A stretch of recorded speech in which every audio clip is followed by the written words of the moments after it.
La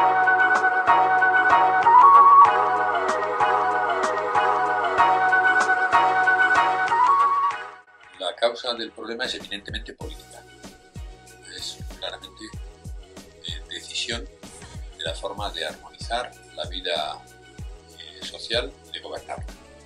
En concreto existe un sector en Cataluña que desde hace tiempo sostiene que ellos se gobiernan mejor a sí mismos si están unidos a un grupo más amplio de personas para organizar su gobierno. De alguna manera esto crea una tensión permanente entre lo que se tiene ahora, que es el gobierno de una nación más amplia en España, y el pretendido deseo de configurarse como soberanos exclusivos y únicos responsables de las elecciones públicas, los propios catalanes. La cuestión a continuación sería definir qué son los catalanes, pero la causa del problema es básicamente esto. Sí, y además con intensidad. Es algo que está en la raíz de todo el proceso de legitimación. El recurso al pasado, a entender el propio pasado como legitimador de la postura que se sostiene en la actualidad. Eso ocurre siempre, pero en el caso de los nacionalismos tiene una fuerza especial porque necesitan crear la idea de la existencia de su nacionalidad. Esto se ha visto, tenemos una historia ya de la utilización de la historia por parte del nacionalismo catalán,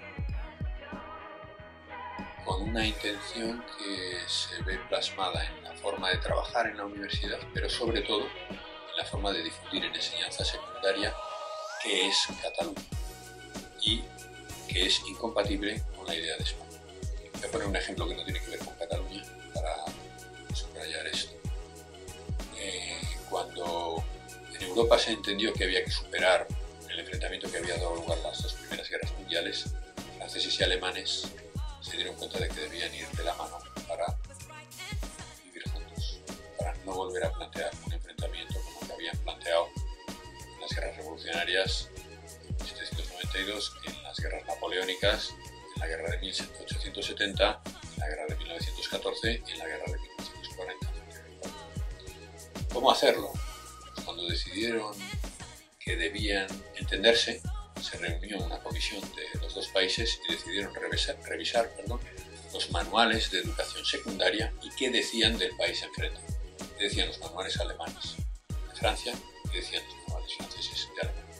El enfrentamiento entre los dos países desapareció, porque ese es un asunto clave. Y aquí se ha empleado de manera deliberada para producir un divorcio, una separación extrema de dos comunidades que antes eran.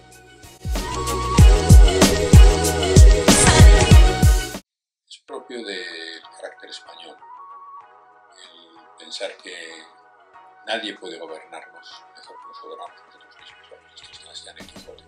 Capa abajo, yo soy rey, dice de vez en cuando Sancho. Y es algo que está en el sentimiento tanto anarcoide español, por otra parte simpático y razonable. En muchos aspectos es razonable. No es sensato, porque no se puede leer una 46 millones de repúblicas independientes. Y no tiene sentido porque los hombres necesitamos vivir en comunidad.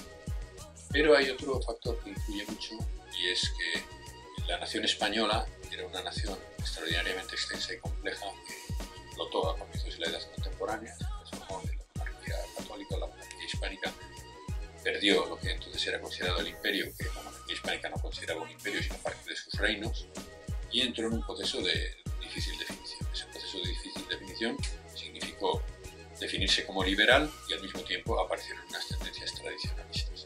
Ese enfrentamiento entre un diseño liberal de la nación y un diseño antiliberal de la nación generó el nacimiento de las corrientes antiliberales, que es el Estado que triunfó, que siguen vivas.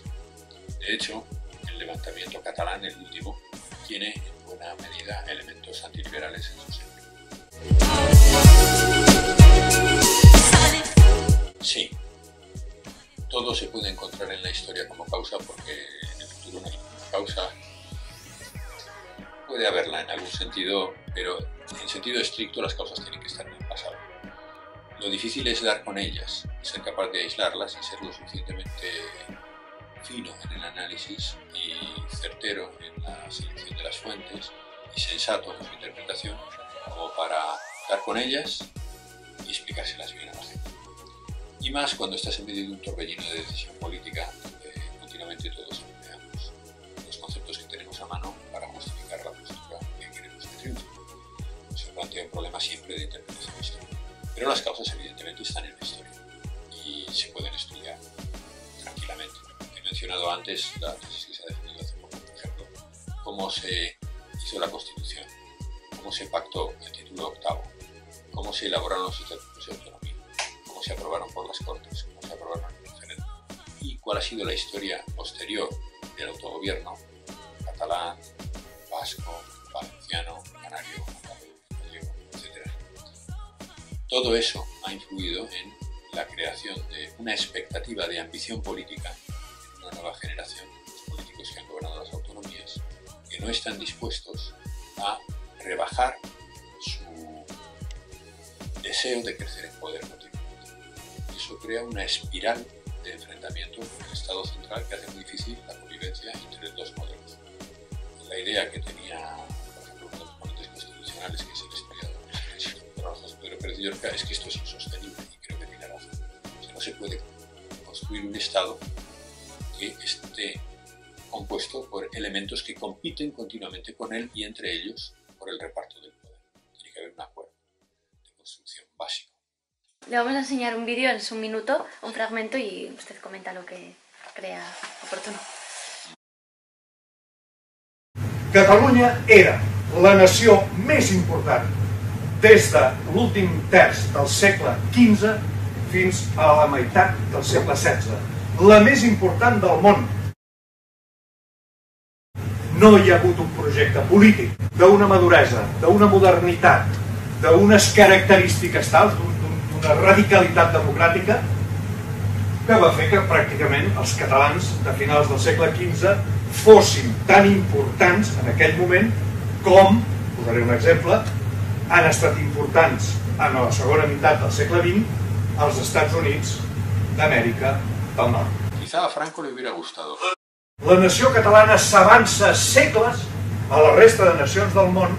Fixeu-vos que la Societat Internacional de Nacions es funda al segle XX. Senyors, nosaltres al segle XI ja estàvem constituint una societat de nacions. Decía, me ha hecho gracia porque me ha recordado a Franco, porque los grandes héroes de Franco, de Francisco Franco, el general que la dictadura desde el final de la Guerra Civil hasta su fallecimiento en 1975, eran los almogávares, que son justamente la fuerza militar que permitió el fortalecimiento de Cataluña y su comercio, y eso que aquí es exaltado como un momento culmen de la historia.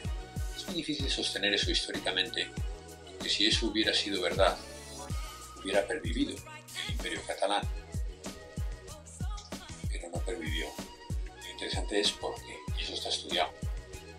¿Por qué? Porque había una debilidad inherente al comportamiento de los propios catalanes que hizo que se hundiera.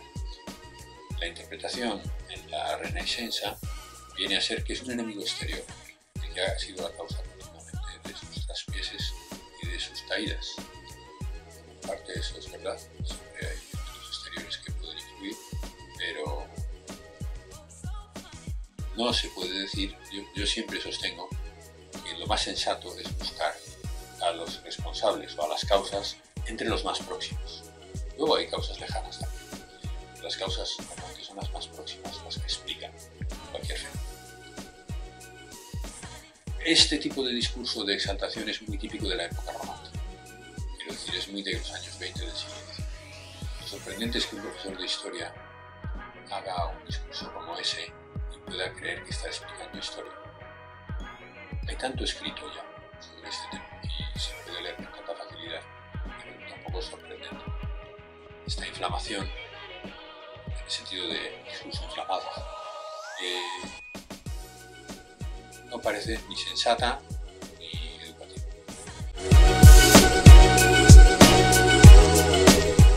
Bueno, eso toca ya mis opiniones políticas más inmediatas, y son, en esto no tengo autoridad alguna. Tenéis seguramente más menos que yo para opinar sobre esto, pero pienso que el gobierno podría haber tenido una actitud política más activa, aunque ahora le ha salido bien tratar de hacer del imperio de la ley el centro de la discusión. Pudo haber tenido también una actitud más activa en la preparación de la reacción exterior. Es verdad que la reacción exterior ha sido de apoyo a la comunidad constitucional española neto, pero el gobierno podía haber intentado trabajar esto previamente con más interés. Y luego el gobierno podía haber coordinado mejor las acciones del aparato del Estado. Hay cosas que son realmente inexplicables en la manera como se ha producido todo el fenómeno, y tenía que haber evitado poner a las fuerzas de seguridad en apuro con las cosas. Dejar a la policía se hubieran podido retirar antes tranquilamente sin dificultades, o al menos hagamos la servicios de inteligencia para que estas cosas no pasen. Pero claro, es muy fácil decir esto aquí, sentados, no quiero formular con esto una crítica demoledora, simplemente digo cosas que parece que se podrían haber mejorado. Todo esto se podía haber evitado desde la raíz, se podía haber evitado en la primera década del siglo XXI, cuando se planteó el primer gran cambio de orientación del nacionalismo catalán y su radicalización mediante el pacto con otros partidos, que hizo de la expectativa independentista el vector de conseguir más poder. Pues ese es el momento en que, diríamos en términos inmediatos, se podría haber actuado y no se actuó. Al contrario, se echó gasolina en el fuego, se les dijo elaborad el proyecto que queráis y nosotros os lo aprobaremos, y eso produjo una escalada política que yo creo que en principio no tenía otra finalidad que pedir una contraprestación de tipo económico, como habían hecho en las elecciones anteriores las autoridades de la Generalidad, pero aquello se fue de las manos. Y claro, anteriormente esto se podía haber arreglado si se hubiera gestionado de otra manera el estado de las autonomías, si se hubiera llegado a un acuerdo previo. Pero ¿quiénes son los grandes responsables ahí? Aparte de los que están en la raíz del desafío, los grandes partidos nacionales, que no habían sabido llegar a un acuerdo. Entonces ahí la actitud, en concreto hay una actitud que es clave, que es la actitud del Partido Socialista de Cataluña, del PSOE. La decisión de hacer del Partido Socialista de Cataluña una parte federada del PSOE, quizás es otra decisión de la transición que ha causado muchos problemas, que continuamente sienten ese deseo de aliarse con la facción más nacionalista. Y eso es incompatible con la manera de entender la vida política del resto de España, que es importantísimo entenderlo. Es fundamental darse cuenta de que es el bien común de millones de personas, incluidos muchos catalanes. La única excepción sería quizá los que se muestran más fervientemente independentistas. Es el bien común de millones de personas el que está en juego por el interés de una minoría exigua en términos cuantitativos, o al menos un poco relevante. Y en ese caso es normalmente la minoría la que tiene que ceder amablemente, de grado que pueda, para conseguir que se pueda vivir en comunidad con cierta tranquilidad y tratando de mejorar poco a poco.